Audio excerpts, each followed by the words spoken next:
have improved sentiment on Ukraine and on Canada.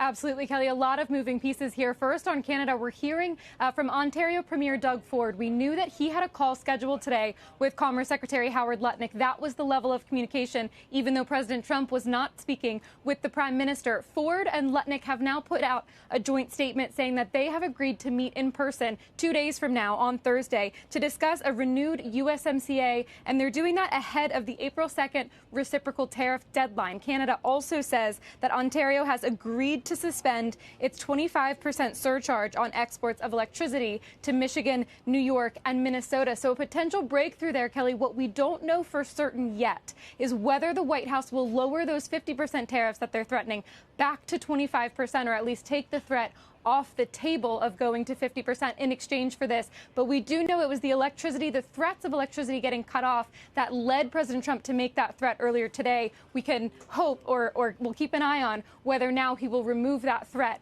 given that Canada, Ontario, has now taken that threat off of the table. Doug Ford, the Ontario Premier, is continuing to talk with reporters now. He says that Lutnick reached out and offered this as an olive branch, but that if these tariffs are in place, Ottawa will respond dollar for dollar. So some tensions continuing, but a potential breakthrough there. At the same time, Kelly, that Secretary of State Marco Rubio is in Saudi Arabia, saying that the Ukrainians have agreed to a ceasefire. Crucially, they still have to bring this potential deal to Russia, but a potential breakthrough there as well, Kelly. So a lot of good news for the markets all around. And Megan, the U.S. has also agreed to resume military aid to the Ukraine, I believe.